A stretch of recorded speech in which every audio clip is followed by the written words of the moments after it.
야 뭐 누구야? 될 수 있으면 안 밝히려고 하죠. 저뿐만 아니라 많이들. 네. 그쵸. 말 안 하려고 하지, 맞아. 왜냐면 선생님 모두가 다 각자 성향이 다르고 이제 스타일이 다른데 처음부터 안녕하세요. 누구 아빠입니다. 저도 선생님입니다. 하는 순간에 이 대화 자체가 좀 불편해질 수 있잖아요. 상담 가는 건 내 자녀에 대해서 좀 알고 싶고 어찌 보면 저도 좀 도움받고 싶은 그런 마음도 좀 있는데 밝혀요? 저는 안 가요. 안 가. 왜냐면 많은 분들이 상담을 하면 생각을 하실 텐데 일단 밝히고 안 밝히고의 문제 중에 하나가 이걸 수도 있을 것 같아요. 초등학교 1학년 선생님들 같은 경우에는 학생 수가 만약에 35명이라고 가정해 볼게요. 참 많죠. 학부모 상담 때 한 35명이 다 오는 기적을 경험하시거든요. 그러면 그 많은 사람을 다 가서 들어야 되니까 얼마나 힘들겠어요. 아 근데 들어야 돼. 아, 그쵸. 들어야 되는 경우도 있는데 1년에 2번 보통 상담을 가잖아요. 그러면 한 번은 가고 한 번은 안 가거나 이렇게 하는 경우도 좀 있어요. 대신 뭐 전화 상담을 한다거나 이렇게 하기도 하고. 그리고 이제 밝히냐 안 밝히냐 그 대화를 나눌 때 아까 지금 서준원 선생님도 말씀하셨지만 말하다 보면 다 나올 것 같아요. 말하다 보면. 주간학습 왔네 언제 나오냐고 물어보고 막 이러면 바로 알지 않나? 아까 제가 이야기한 건 이제 보통 선생님 이야기고요. 책도 좀 내고 활동을 좀 해서 그런지 말 안 해도 제가 선생님 와 잘났죠. 와 다 알아본다는 거예요 지금. 와 대박이다. 그거는 이제 오해고요. 저는 제가 김택수라고 말하면 대부분 선생님들이 탁구 선수인 줄 알아요.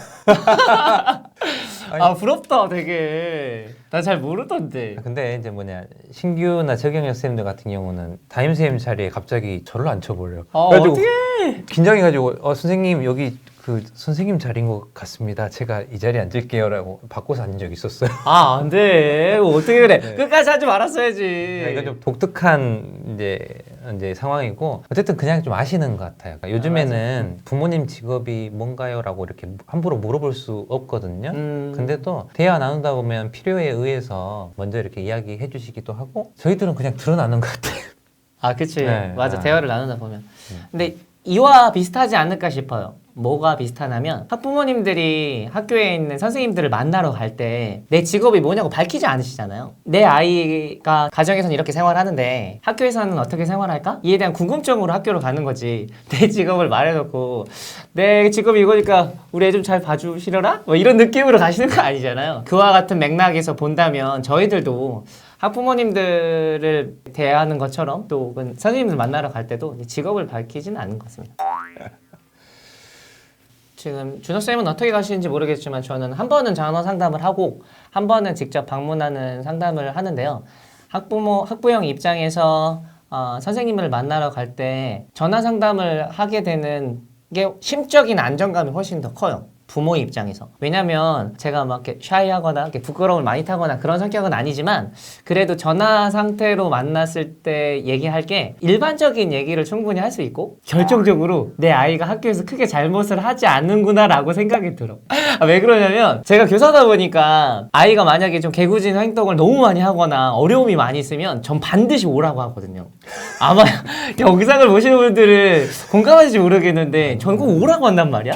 그렇다면 전화 상담으로 아이의 어려움을 막 말하거나 그러면 정도라든지 혹은 왜곡될 수 있는 여지가 되게 많고 그 감정이 전달되는 부분에서도 약간 받아들인 사람들마다 조금 다름이 있다 보니까 어려운 얘기를 하거나 꼭 해야 되는 이야기라면 학부의 입장에서는 전화 상담보단 직접 가는 게 맞다. 그리고 방문 상담을 좀 권해드리고 싶고요.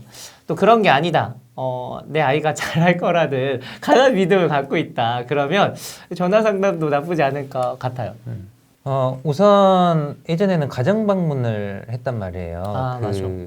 목적이 뭐였냐면 그 학생의 주변 환경을 좀 보면 청소하는 습관이라든지 그리고 있는 그림이라든지 보면 의외로 그런 소스를 가지고 학생들을 좀 손을 더 잡아줄 수 있고 조언을 해줄 수 있는데 그런 시대에는 이제 좀 지나갔고 상담 자체는 이제 학부모님은 선생님에게 내 자녀의 모습이 집에서랑 또 학교에서 다를 수 있으니까 학교에서의 모습을 좀 이렇게 얻는 시간이라고 생각을 하고 교사는 학부모님에게 또 정보를 얻는 그런 차원도 좀 있잖아요. 그러면 초반에 이제 상담이라고 하면 방문 상담하고 전화 상담이 고민될 수밖에 없는데 우선 전화 상담이 생긴 것은 학교에 방문을 할 수 없는 분들이 꽤 많이 계세요. 그래서 이제 도와드리려고 어찌 보면은 이 전화 상담 또 어찌 보면 이제 기여하려고 이제 하는 부분일 수도 있는데 전화 상담은 좀 약간의 왜곡된 부분이 있어요. 선생님을 단 한 번도 만나지 않고 처음 전화 통화를 하게 되면 선생님이 어떤 사람인지 모르기 때문에 목소리만 듣고도 과거에 내가 만났던 사람들, 경험했던 것을 토대로 선생님의 목소리 톤이나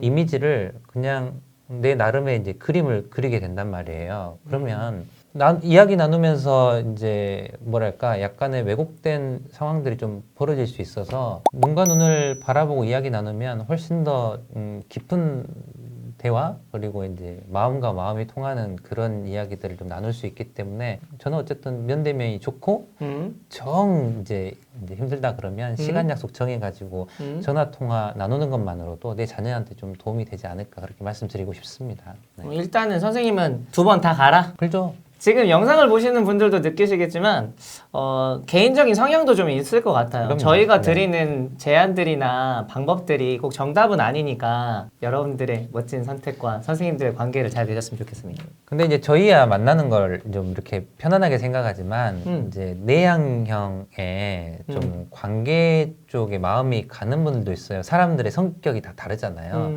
그래서 좀 외향적인 분들은 이렇게 만나는 거 좋아하고요. 내향적인 분들은 전화 통화를 좀 선호하기도 해요. 그래서 선생님 스타일에 맞춰서 이야기 나누는 것도 좋지만 사실은 이런 상담은 큰 문제가 아니라고 봐요. 교실에 무슨 일이 생겼을 때는 될 수 있으면 전화하지 마시고 동의합니다. 번거롭다 하더라도 학교에 가서 눈과 눈을 보고 이야기 나누는 게 저는 이게 좀 중요하지 않을까 싶어요. 맞아요. 정말 많은 왜곡이 생길 수가 있거든요. 예를 들어서 저는 이런 경우가 있었어요. 한 학부모님이 전화를 하셔가지고 계속 엄청 힘든 이야기를 하셨는데 제 마음은 뭐였냐면 정말 도움을 드리고 싶은데 어떤 부분에 도움을 드려야 될지 잘 모르겠더라고요. 그래서 그 좀 맞춤형으로 좀 이야기해 드리려고 어머님 그럼 제가 어떤 도움을 드리면 좋을까요? 라고 했는데 갑자기 더 화가 좀 나셨어요. 이상하다 나는 좀 도움을 드리려고 이 말씀을 드렸는데 어머님은 왜 이렇게 화가 났을까 해서 이제 다시 이제 물어봤더니 어떤 도움을 드리면 좋을까요? 라는 멘트가 이제 보험, 은행, 사무원 너무 딱딱한 그런 사무원 멘트처럼 느껴졌다고 하는 거예요. 내 마음은 그게 아닌데. 그래서 학교에 오셨단 말이에요. 눈과 눈을 바라보면서 그냥 깔깔깔깔 웃으면서 어머님 저 그게 아니었어요 라고 이야기하면서 그 모든 오해는 풀렸지만 만약에 그 일이 생기거나 또 학교폭력과 관련된 게 있으면 요즘 또 그런 분들 있잖아요. 문 확 열고 나와! 누구야! 막 이렇게 하지 마시고 눈과 눈을 바라보면서 이야기를 먼저 차분히 한번 시작해 보시는 것은 어떨까? 정보를 많이 주셔요. 저희들도 정보 많이 모으고 있고 또 함부로 하는 분들도 요즘에 거의 많이 안 계신단 말이에요. 어쨌든 좀 걱정되는 게 있으면 학교로 한번 좀 시간 내서 가보시는 걸 저는 좀 추천해 드립니다. 네. 무섭게 오지 마세요. 반갑게 여러분들 맞이하겠습니다. 좋은 것 같아. 맞아. 가면 좋지. 바빠서 그렇지.